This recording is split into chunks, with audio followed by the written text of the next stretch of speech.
Alors, au nom de l'équipe de Teams Up, je suis ravie de vous accueillir. Teams Up, c'est une association qui organise des événements pour vous, les jeunes, sur mesure, à la fois pour vous inspirer, vous donner du grain à moudre dans vos réflexions sur votre avenir, et aussi pour révéler vos talents. Et je pense que dans le parcours là qui vous a été proposé pour ces journées, il y aura aussi des moments en fait pour ça. Là, la table ronde là qui va suivre, c'est vraiment une table ronde pour vous inspirer, pour nourrir vos réflexions sur vos orientations possibles. Et pour ça, en fait, on a choisi de vous parler de métiers qui sont encore méconnus. Un peu des métiers de l'arrière du décor, et notre objectif c'est d'être le plus concret possible pour que vous sachiez en partant en fait concrètement qu'est-ce que fait un expert digital, qu'est-ce qu'il y a derrière. Vous avez peut-être déjà des petites idées, mais là vous allez avoir un témoignage, et aussi ce que fait quelqu'un, Marie, qui s'occupe de la qualité de vie au travail, ce qui est aussi un nouveau métier qui a des forts enjeux et dont on va chercher à vous éclairer au maximum sur le job, quoi. En quoi ça consiste et à quel besoin ça répond. Donc Marie, peut-être est-ce que tu peux justement nous dire en fait quel est ton métier de façon très concrète. Alors bonjour à toutes et tous. Pour moi c'est vraiment un moment important de parler du métier de la qualité de vie au travail. Effectivement, moi je travaille dans une direction des ressources humaines, dans un établissement bancaire, et je suis responsable de la qualité de vie au travail, mais également des risques psychosociaux. Alors vous entendrez les acronymes QVT ou RPS. Concrètement, donc QVT, qualité de vie au travail, et RPS, risques psychosociaux. Bon, alors maintenant je considère que je pourrais dire RPS et QVT, comme ça on ira un petit peu plus vite. Donc concrètement, mon métier au quotidien, c'est un métier d'accompagnement, d'aide des collaborateurs, des managers, lorsqu'on a une difficulté. Ça, c'est le risque psychosocial. En fait, le risque psychosocial, c'est quand une personne se retrouve en difficulté dans son travail, dans son entreprise, pour différentes raisons. La maladie, un problème perso, des problèmes d'argent ou autres. Et moi, mon métier, c'est avec d'autres acteurs de l'entreprise, c'est de l'accompagner pour trouver une solution et pour un retour à une situation qui est une situation stable, tout à fait, merci, et un retour à la performance, parce que souvent, voilà, ça impacte aussi la qualité de son travail. Et la qualité de vie au travail, eh bien, en fait, c'est d'organiser des actions dans l'entreprise pour que les conditions de travail et les conditions d'exercice du travail soient les meilleures possibles et que tout le monde soit OK et bien pour bien travailler et dans une bonne ambiance. Ok, donc ça veut dire que la qualité de vie au travail, finalement, c'est l'aspect en amont, préventif, et que malgré ça, s'il y a quand même des difficultés, et il y en a, c'est la vie, en fait, c'est d'arriver un peu en gestion de crise. C'est ça. Okay. Exactement. En fait, la qualité de vie au travail, c'est quelque chose du quotidien. C'est une bonne ambiance, c'est d'avoir les moyens de bien travailler, les conditions de sécurité. Et ça, à un moment, et aussi d'être bien dans sa vie perso, dans tout. Et à un moment, et en bonne santé. Et à un moment, quand cette partie-là, entre guillemets, ne fonctionne pas, eh bien, on se retrouve dans une situation dite de risque psychosocial. Et là aussi, l'entreprise a un rôle d'accompagnement et une obligation aussi d'accompagnement des collaborateurs dans cette situation-là. Et c'est une partie de mon job. On va revenir aux actions très concrètes. Oui. Mais voilà, Lionel, est-ce que tu peux aussi nous présenter ton métier? L'expertise digitale, c'est quoi concrètement? Oui, bonjour à tous. Je m'appelle Lionel. Je suis consultant digital. Le métier est assez simple. J'accompagne des marques, plein de marques, comme en ce moment Pernod Ricard, comme j'ai accompagné Louis Vuitton, Boucheron, donc beaucoup de marques de luxe, parce que j'ai une grosse expertise sur le marketing du luxe, à rayonner sur Internet. Et par rayonner, j'entends les accompagner sur leur stratégie de communication, sur Internet, sur les réseaux sociaux et sur l'influenceur marketing. Donc, je les aide à construire les dispositifs de communication sur Instagram. Je pense que vous êtes tous très très connectés sur Instagram, Snapchat et TikTok. Donc, toutes les pubs que vous pouvez voir sur ces différentes plateformes sont opérées par des personnes ou des agences comme moi qui cherchent à vendre des produits et les services de leurs clients. Ok, merci. Donc là, on va rentrer dans le dur et dans le concret. Est-ce que, par exemple, Marie, est-ce que toi, tu peux nous parler d'actions concrètes qui vont venir contribuer au bien-être et à la qualité de vie au travail de façon hyper concrète, là, dans l'année passée? Qu'est-ce que tu as pu concevoir et mettre en œuvre? Alors, sur le périmètre de la qualité de vie au travail, effectivement, des actions bien concrètes. Alors tous, on a les images effectivement de baby-foot dans les locaux, d'avoir des locaux qui soient super bien aménagés pour déjà être dans de bonnes conditions matérielles de travail. Mais aussi la qualité de vie au travail, c'est organiser des activités sportives dans l'entreprise pour contribuer au bien-être, pour contribuer à la santé. C'est des conférences aussi sur la santé parce qu'il y a beaucoup de jobs chez nous qui sont des métiers où on reste assis, donc qui nécessitent aussi finalement de l'activité physique. Donc on organise des conférences aussi sur la meilleure nutrition, sur la meilleure posture au travail pour ne pas avoir de problème aussi de dos et autres. Et il y a un périmètre aussi dans la qualité de vie au travail, qui est un peu spécifique, c'est aussi le vivre ensemble. C'est tout ce qui est respect de la diversité, de la mixité. Et là, on mène régulièrement des actions pour la lutte contre les stéréotypes et notamment le harcèlement sexuel et le sexisme en entreprise. Donc, on fait témoigner des collaborateurs sur ces situations-là aussi. Ok, merci. Et alors, Lionel, comment on s'y prend concrètement pour faire la promotion de produits de marque en numérique, sur le digital? C'est quoi, toi, tes actions concrètes? Est-ce que tu imagines? Est-ce que tu sais quoi? Le point de départ, c'est l'audience. J'ai une petite question à vous poser. Lesquels d'entre vous ont un compte Instagram? Levez les doigts. Ok. Qui a un compte Snapchat? Ok. Qui a un compte TikTok?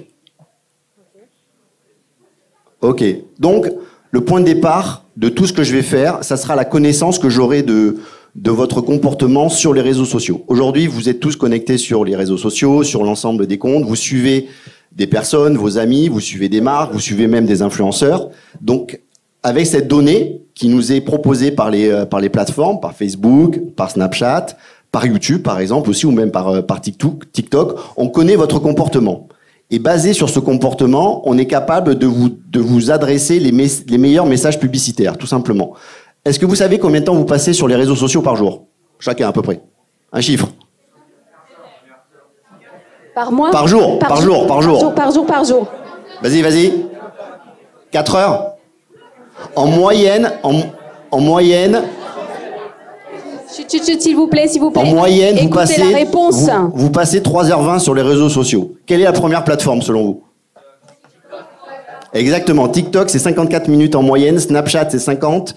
Et YouTube, c'est 40 minutes. Donc, en fait, ce temps que vous passez tous les jours, qui est quand même assez considérable si on enlève la partie où vous êtes en classe et la partie où vous dormez, c'est-à-dire, grosso modo, vous êtes connecté tout le temps.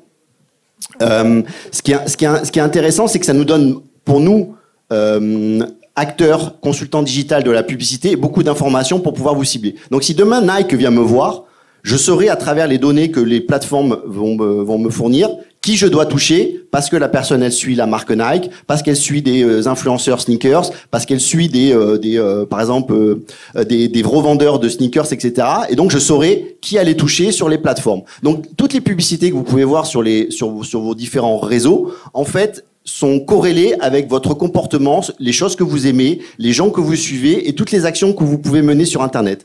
Donc en fait, mon travail, moi, c'est de collecter cette donnée, d'en rendre quelque chose d'intelligent pour mon client, Nike par exemple, et derrière d'en déterminer une stratégie en disant, ben voilà, tu veux toucher des jeunes hommes et femmes de entre 15 et 18 ans parce que tu as eu un nouveau modèle, une nouvelle Jordan qui va sortir. Bam, je suis capable de dire, voilà, il faut toucher ça, utiliser plutôt Google, la partie search, aller sur Instagram, aller sur TikTok, etc., etc. Donc, en fait, mon travail consiste à orchestrer et élaborer l'ensemble de ces dispositifs.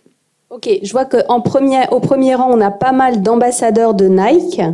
Donc, ça m'a inspiré, en effet. Voilà, c'est ça. Est-ce que sur Nike, en particulier, tu as des infos? En fait, Nike, ils font pas de publicité. Pour être, c'est un bon et mauvais exemple. Un bon exemple parce que c'est une marque qui vous parle, mais un mauvais exemple parce qu'ils font pas de publicité, parce que l'intégralité de leurs investissements marketing se fait sur déjà on va dire le sponsoring sportif. Donc l'équipe de France qui est sponsorisée, enfin Nike est fournisseur, se fait à travers les célébrités. Qui sont partenaires et l'ensemble des événements qu'ils peuvent faire. Donc en fait, quelque part Nike, je pourrais pas bosser avec eux parce qu'ils font très très peu de publicité sur les réseaux sociaux. Mais par exemple, demain, je pourrais travailler pour une marque, comme une marque de luxe, Dior ou Gucci, qui s'intéresse énormément aux jeunes de moins de 20 ans parce que c'est des marques qui font rêver. On a tous envie peut-être de s'acheter des fringues Gucci. Donc, je saurais savoir si demain vous suivez Gucci. Moi, je le sais que vous suivez Gucci. Donc, du coup, je suis capable de vous adresser des publicités. Je suis capable de savoir aussi que vous suivez, par exemple, Lena Situation, une influenceuse, et moi, comme j'ai pu le faire par le passé, faire des collaborations avec Lena Situation pour, entre guillemets, faire la promotion des marques. Donc, en fait, en fonction de ce que vous consommez, moi, je suis capable de déterminer quel est le meilleur, on va dire, quels sont les meilleurs canaux, les meilleures plateformes pour pouvoir vous toucher. Marie, est-ce que tu peux nous dire comment tu mesures l'efficacité de ton travail? J'imagine que tes patrons, ils attendent des résultats, comme de n'importe quel collaborateur. Toi, tu es évalué sur quels critères? Alors, en termes d'évaluation, moi, je suis évaluée sur des critères qui sont des critères de performance, en finale de l'entreprise. Concrètement, moi, mon slogan, c'est qu'un salarié heureux et bien dans son entreprise, c'est un salarié performant. Après, nous avons des dispositifs d'écoute de collaborateurs où on leur permet une fois par an, de s'exprimer sur comment ils se sentent dans l'entreprise. Et moi, j'étudie attentivement ces chiffres. Je suis contente dans mon métier, je suis contente de mon salaire, je suis contente de ma relation avec mon patron. Et moi, j'utilise ces données-là après pour construire mes actions de l'année qui suit, avec les mêmes indicateurs pour voir si j'ai progressé, si j'ai régressé, et construire les actions de l'année d'après. Et après, en ce qui concerne les risques psychosociaux, c'est-à-dire quand un collaborateur va pas bien, là aussi j'ai des indicateurs pour me dire cette année j'ai eu plus ou moins de situations à traiter sur telle ou telle thématique, ce qui me permettra de mieux travailler ces thématiques-là l'année prochaine. Par exemple, le retour d'une maladie, des problématiques personnelles, ce qu'on traite beaucoup aussi, tout ce qui est problématiques personnelles, séparation et autres, qui ont une incidence dans la vie aussi au travail, mais aussi des problématiques de je m'entends pas bien avec mon chef, des problématiques interpersonnelles. Et tout ça, moi, ça me permet de les qualifier et travailler un peu plus précisément sur ce que je dois faire l'année qui suit. C'est intéressant parce que ces métiers nouveaux, en tout cas le tien, montrent combien, en fait, il n'y a pas forcément tellement de sens entre la vie personnelle et la vie professionnelle. Et que finalement, la question de la performance, en fait, elle est globale. Si on est vraiment très mal dans sa vie personnelle, en fait, ça va forcément se répercuter dans son travail. Et c'est pour ça que l'entreprise, en fait, dans ses préoccupations, dans ses enjeux, elle peut être amenée aussi à considérer l'ensemble. Parce qu'une personne, c'est un ensemble de choses. Et quand on est fragilisé d'un côté, il y a des vases communicants. Donc c'est intéressant parce que ça, c'est une nouvelle façon de voir le travail et du coup d'accueillir en fait les gens au travail. Et c'est pour ça aussi qu'on a voulu vous présenter ce métier. Lionel, en fait, sur ton métier, toi, tes clients, une fois que tu as diagnostiqué les besoins des cibles en question, est-ce qu'il t'évalue sur directement le nombre de sacs Gucci vendus ou enfin comment ça se passe? Comment en fait ta valeur est matérialisée?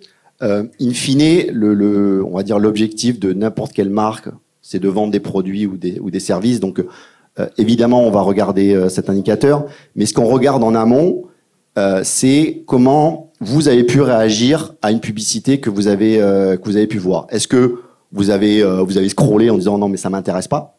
Donc c'est la qualité d'exposition entre guillemets. Est-ce que le contenu vous intéresse, la vidéo vous intéresse, la photo vous intéresse? Et ça, on est capable de mesurer ça et de mesurer votre scroll parce que toutes les actions que vous faites sur vos téléphones, quelqu'un les récupère, les données, les informations pour pouvoir les traiter et les proposer aux marques.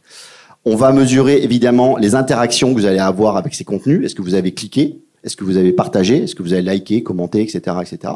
Et derrière, on va pouvoir mesurer les ventes, les répercussions ou l'engagement que vous avez pu avoir. Par exemple, si on fait une collaboration avec Léna Situation, une des influenceuses les plus connues en France, on va voir qu'est-ce que ça a généré derrière comme attractivité et comme vente. J'ai une autre question à vous poser. Est-ce que vous savez combien de kilomètres vous scrollez par an avec votre téléphone? Vous, tous. Par an alors? C'est ça? Par an, oui, par an. Un chiffre. 5 millions? Non, là, ça... Combien? Non, 85 kilomètres. Ce qui est pour un pouce, pour être honnête, est quand même pas mal. Quand on y réfléchit. Donc ça vous donne une idée du temps que vous passez et de l'ensemble des interactions qu'on est capable de mesurer aujourd'hui, que vous avez avec votre téléphone. Et toutes ces informations, c'est important de le savoir pour vous parce que les publicités qui vous sont proposées aujourd'hui sur Internet, c'est pas par hasard. Donc ça vous permet de vous comprendre que si demain je suis exposé à une publicité sur, je sais pas moi, les Galeries Lafayette ou sur Carrefour ou sur Nike, c'est en fonction des comportements et des choses, des messages que vous avez pu envoyer à l'ensemble des plateformes social médias et que moi j'ai pu récupérer derrière pour pouvoir les traiter. Ça vous donne aussi une idée d'ailleurs de combien en fait vous êtes quand même sous l'œil scruté, oui. Voilà, scruté, j'osais pas le dire, mais que vos 4 heures de connexion par jour, en fait, vous croyez que vous êtes seul avec votre écran, mais en fait, votre comportement digital, il est non seulement analysé, mais exploité en fait dans une logique marchande. On peut dire ça comme ça. Complètement. Donc ça, je vous dis juste ça, juste pour que voilà, vous en ayez conscience. On est d'accord ou on n'est pas d'accord, mais en tout cas, c'est une réalité et qui va faire que je veux dire, les outils d'observation. Est-ce que tu peux nous en dire un mot sur ces outils? Est-ce qu'ils vont être de plus en plus fins? Comment ça va évoluer? C'est la valeur marchande. Si quelque chose est gratuit sur Internet, c'est qu'il y a une contrepartie marchande, obligatoirement. Ça veut dire que rien n'est gratuit au fond. Ouais, exactement. Facebook est gratuit parce que derrière, il peut récupérer les informations sur votre comportement et les vendre à des marques pour pouvoir pousser de la publicité. Donc, vous pouvez être sûr que quelle que soit la plateforme, à partir du moment où elle est gratuite, c'est qu'il y a un modèle commercial derrière qui permet de faire vivre la plateforme. Donc, toutes les informations que vous laissez sur Internet, sur les réseaux sociaux, sont réexploitées. Et ça se fait à travers pas à travers des humains, à travers des intelligences artificielles, qui sont des espèces de programmes qui vont collecter la donnée, la traiter sous différents types de champs, l'univers sémantique, c'est-à-dire les mots que vous utilisez, sur l'univers du temps passé, sur l'univers de sur quel téléphone vous êtes, à quelle heure vous vous connectez, etc., etc. Et toutes ces informations sont ensuite agrégées sur des grands ensembles qui sont des grands ensembles. C'est l'âge, c'est le sexe, évidemment, c'est où est-ce que vous habitez. On peut même quasiment probabiliser la couleur de la peau. On peut même probabiliser si vous êtes en bonne santé ou en mauvaise santé. Toutes ces choses-là, c'est des ordinateurs très puissants qui permettent de modéliser et derrière vendre l'information à des marques, à des agences, même à des gouvernements, parce que, à titre d'exemple, la Chine, pour vivre en Chine, il faut une application qui va traquer tout ce que vous faites et va vous noter. Donc en Chine, les citoyens sont notés en fonction de leur comportement et suivis par une application. Donc vous voyez un peu l'utilisation de la donnée que vous laissez sur Internet peut être très très malveillantes dans le sens de ce que vous pouvez avoir en Chine, ou utilisées à des fins commerciales, ce que vous pouvez avoir principalement en Europe. Ok. Une question, on vous a choisi parce que vous aviez de l'expérience, voilà, vous sortez pas en fait de vos études. La question que j'aurais, c'était du coup, vu votre parcours, à quoi vous reconnaissez un bon professionnel? Il a quelle qualité voilà, c'est quoi un bon professionnel, par exemple, Marie, dont tu vas être sûre qu'il va bien en fait s'emparer de la mission, de la qualité de vie au travail, de prendre soin des collaborateurs au service de la performance. C'est quoi les critères, les qualités? Alors, ce sont principalement des qualités. Alors, tu as raison de le préciser, c'est un métier où il est nécessaire d'être expérimenté. Voilà, d'avoir une certaine maturité et un recul professionnel. Les qualités sont principalement des qualités de savoir-être. Concrètement, c'est un métier d'accompagnement. Quand on accompagne quelqu'un, en fait, on a cette capacité à l'écouter, à s'intéresser, à le questionner, donc vraiment un allant naturel vers les autres. Des capacités relationnelles aussi, parce qu'on rencontre plein de profils différents, avec des parcours différents, avec des attentes différentes, donc il faut savoir s'adapter. Donc beaucoup de qualités de savoir-être, d'écoute, de l'empathie. L'empathie, en fait, c'est la capacité qu'on a à comprendre les sentiments, les émotions des autres, et aussi à se mettre à leur place. Et à un moment de se dire, voilà, je comprends cette situation et voilà peut-être ce que je peux apporter comme solution. Et en termes d'expérience, c'est aussi un métier où il y a tout un périmètre qui est juridique. C'est du droit, où il faut avoir aussi des bonnes bases en droit pour comprendre un peu les obligations que l'on a sur ce métier-là aussi, réglementaire. Ok, et tu as vraiment mis l'accent sur le savoir-être. Comment on développe ça? Alors, on le développe parce que déjà, il existe des formations. Alors, je pense déjà qu'il y a une bonne base. Il faut partir avec quand même l'envie et le souhait de s'occuper des autres. Si concrètement, les autres ne t'intéressent peu, on évite la qualité de vie au travail et les risques psychosociaux. Par contre, si tu as cette capacité, cette envie, et plutôt tu es identifié dans tes amis comme quelqu'un qui va vers les autres, qui va écouter, qui aime aussi trouver des solutions, ça peut être une bonne piste. Après, c'est des qualités qu'on développe.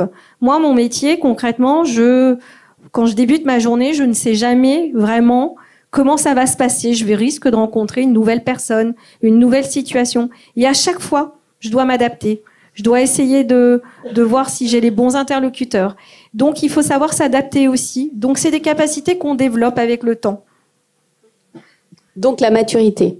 Donc, la maturité et l'expérience, le fait d'avoir déjà rencontré ces situations, fait que ça va faire écho et se dire, mais ça, j'ai déjà rencontré, voilà ce que j'ai fait, voilà ce que j'ai mis en place. Ok. Et du côté digital, alors? Première chose, il faut être curieux, parce qu'on est dans un univers qui bouge tout le temps. Donc la première vraiment des qualités, c'est la curiosité et s'intéresser, on va dire, à l'univers d'Internet et toutes ses composantes. J'ai une question pour vous. Qui connaît The Sandbox et Decentraland? Levez la main.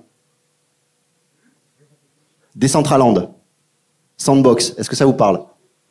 Voilà, ça n'a pas l'air. Et en fait, c'est le futur des réseaux sociaux. Aujourd'hui, TikTok a explosé. Instagram marche très bien, mais commence à ralentir. Facebook est en train doucement on va dire, de se casser la gueule.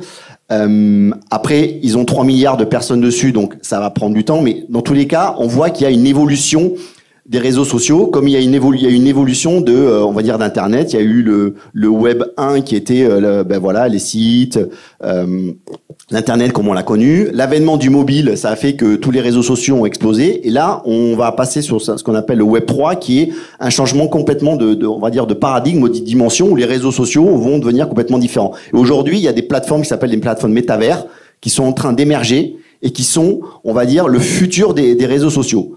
Et c'est important quand on fait ce métier, de savoir de connaître un peu les évolutions, les tendances, ou en tout cas de les suivre, d'être informé, et d'être connecté sur ces trucs, de se créer un compte sur Sandbox, de se créer un compte sur Decentraland pour voir comment ça fonctionne, de se créer un compte sur BeReal. Vous êtes sur BeReal ou pas? Voilà. Bon, ben c'est bien. Il y en a quelques-uns qui sont un peu avancés. Ça, c'est un premier pas vers les métavers? Exactement, exactement. Et ça va être une nouvelle façon de communiquer dans des univers interactifs. En tout cas, aujourd'hui, on parle de ça. Ça sera peut-être pas des univers interactifs où on aura des casques comme ça, où on se baladera un peu façon comme dans Fortnite ou comme dans d'autres jeux vidéo. Donc aujourd'hui, ce que vous pouvez voir sur Fortnite, League of Legends, tous ces jeux, en fait, c'est quelque part le futur de nos interactions et de nos communications et le futur des réseaux sociaux. Et donc, si demain on veut pouvoir travailler dans le marketing digital, faut suivre ces tendances, faut s'y intéresser et faut avoir envie de bosser dedans. Deuxième, je pense qu'il faut aimer un peu les maths. Donc dans le sens où on traite énormément de chiffres, parce que toutes les données qu'on récupère, c'est du chiffre, et à un moment, on a besoin de pouvoir les analyser, donc faut pouvoir les traiter. Donc j'étais pas une brute en maths quand j'étais au collège et au lycée, donc vous inquiétez pas, ça demande pas une expertise très forte. Mais l'idée, c'est de pas être réfractaire, ou en tout cas de comprendre la manipulation des chiffres. Et ensuite, faut avoir envie de travailler avec des marques, Pernod Ricard avec qui je travaille en ce moment, le groupe LVMH avec qui j'ai travaillé, le groupe Kering, le groupe Danone, je travaille aussi avec Nissan, et aider ces marques. Est-ce que tu veux dire, Lionel, je t'interromps, mais que si t'aimes pas une marque, ça serait rédhibitoire pour toi de travailler pour elle, une marque vraiment qui te parle pas ou quand même tu pourrais? Non, j'ai pas ce genre de principe. Il y a beaucoup de personnes l'ont. Par exemple, refusent de travailler avec certaines marques en fonction de valeurs. Moi, j'ai pas forcément ces principes. Je suis très prudent dans mes relations je travaille énormément avec Google, Facebook, Snapchat.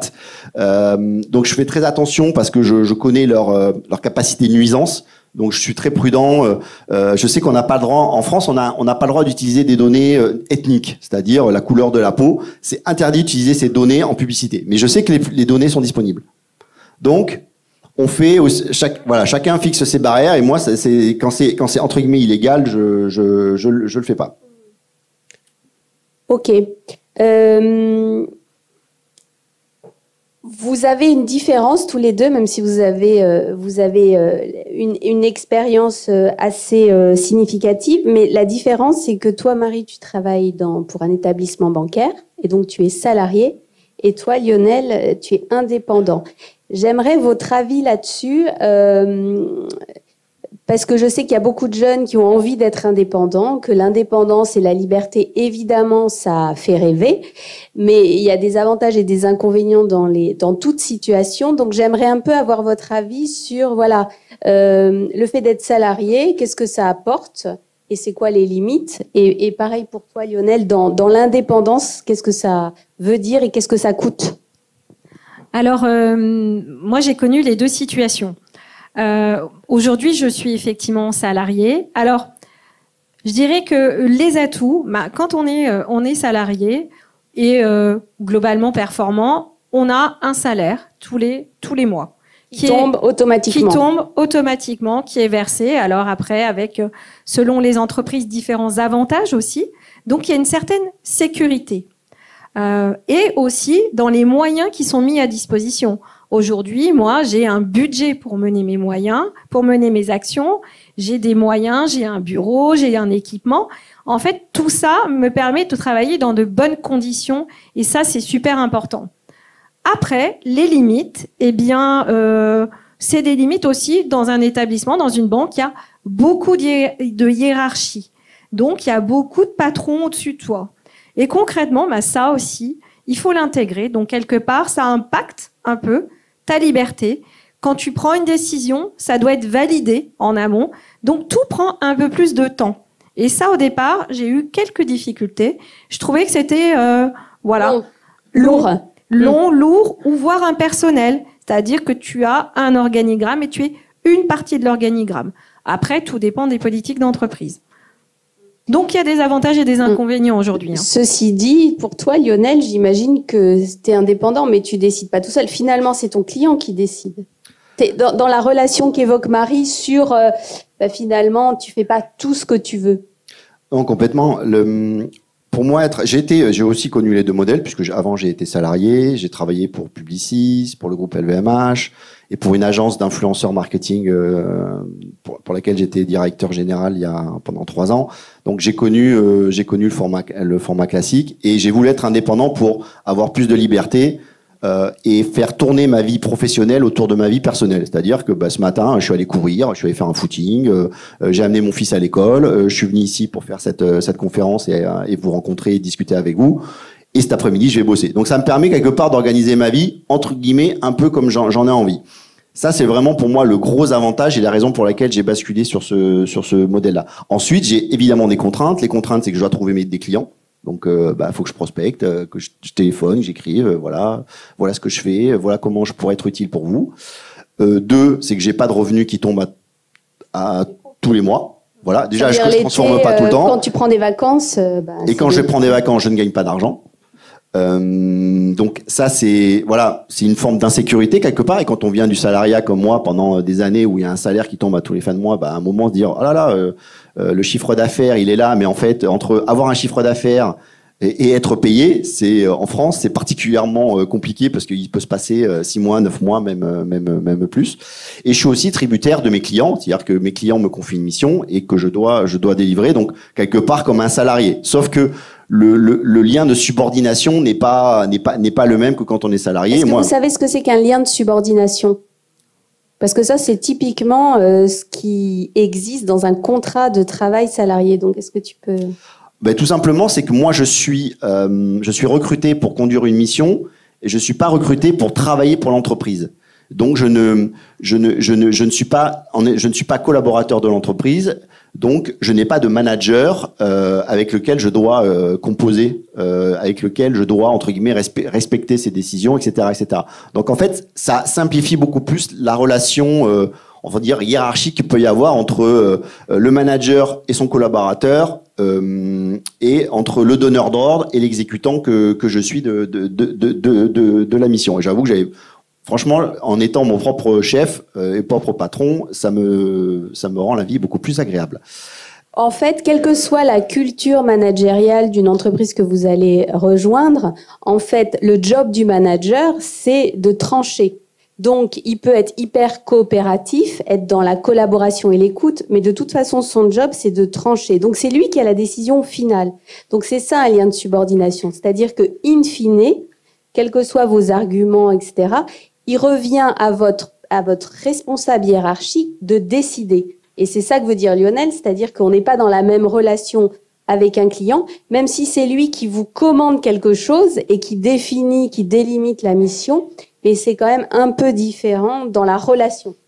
Tout simplement, si j'ai pas envie de faire une mission, je dis merde. Hein. Alors que quand t'as pas envie de faire une action parce que tu la trouves incohérente, pas adaptée, etc., mais que c'est ton responsable hiérarchique qui te la demande. Alors je dis pas non, hein.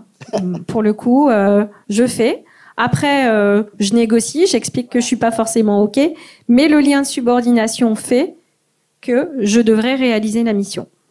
Donc ça mobilise d'autres compétences de négociation, de chercher à faire valoir en fait son point de vue, à faire changer de point de vue l'autre, pour faire les choses et pour se faire un quotidien soi-même le plus adapté. Mais n'empêche que c'est d'autres situations en fait. Est-ce qu'à ce stade vous avez des questions sur ces deux métiers? Oui, je vois une main qui se lève là. Vous pouvez voir tout ce qu'on fait quand vous parlez de voir nos données. Alors, on n'allume pas la caméra, mais quelque part, ça serait possible d'allumer pour par exemple Instagram. Il pourrait très bien prendre la main sur le fait d'allumer la caméra. Il y a une rumeur qui circule depuis des années sur le fait que quand vous êtes sur Instagram, la plateforme enregistre vos conversations. Et de manière générale, votre téléphone enregistre vos conversations. Et je pense que vous pourrez le constater. Moi, je pense que c'est vrai. Et vous pourrez le constater. Ça vous est peut-être arrivé à un moment de discuter d'un sujet et dans les 170 heures qui ont suivi, de voir une publicité qui est plus ou moins liée à ce sujet. Donc, en fait, officiellement, Instagram nie ça. Moi, je pense que c'est vrai. Donc, ça te laisse imaginer du niveau d'intrusivité que les plateformes vont avoir. Donc, moi, je travaille avec, j'ai aucun souci. Voilà, c'est gratuit, donc j'ai compris le deal entre guillemets qu'il y avait. Si c'est gratuit, c'est qu'ils prennent mes données. Donc moi, personnellement, ça me pose pas de problème. Mais je vous invite à être super attentif à ce que vous dites, à ce que vous faites sur les réseaux sociaux et aux traces que vous laissez. Le nombre de personnes qui ont mis un tweet il y a 10 ans, un peu un truc stupide, et qui remontent 10 ans après en disant « Ah là là, il a dit ça, etc. » Les recruteurs vont aussi regarder vos réseaux sociaux. Je confirme. J'ai été recruteur pendant de longues années. On va bien évidemment, lorsqu'on peut le faire, googliser un candidat et aller, si possible, sur ses réseaux. Donc ça veut dire concrètement que dans votre propre intérêt, de réfléchir quand même à 2 fois à ce que vous dites, parce que ça a l'air éphémère, mais en fait, il y a une traçabilité qui est dans l'intérêt d'un certain nombre d'acteurs et qui fait que ça peut tout à fait remonter et qu'il y a des choses qui sont ineffaçables. Donc d'en avoir bien conscience, en fait. Les historiques Twitter, je confirme. Hein, voilà. Pour le et là, coup, c'est du côté ressources humaines que vous avez un avis. En fait, pour savoir à qui s'en tenir, ça fait partie des éléments d'information qu'on va rechercher sur vous. Mais alors, du coup, moi, je me pose une question et j'ai échangé rapidement avec mon voisin. On se dit, oui, mais moi, je regarde pas vraiment Instagram, je scrolle rapidement. Ou alors, c'est ma vie privée et il y a la RGPD. Et donc, à un moment donné, qu'on soit recruteur, etc., enfin, finalement, dans les métiers de demain, mais aussi dans nos comportements de demain et de futurs salariés, etc., finalement, même si on fait juste scroller ou regarder une fois tous les 15 jours Instagram, ça donne déjà plein de données, quoi. Complètement. Et en fait, dès que vous téléchargez une application, vous allez, entre guillemets, donner votre accord sur des conditions générales d'utilisation. Et en fait, au moment où vous dites « je suis d'accord » avec le pavé que personne ne lit parce qu'il y en a des kilomètres, que c'est très chiant, que en fait, vous avez autre chose à faire à ce moment-là, mais c'est à ce moment-là, en validant ça, que vous donnez de votre accord au partage de vos données, quelles qu'elles soient. Donc en fait, les plateformes sont complètement...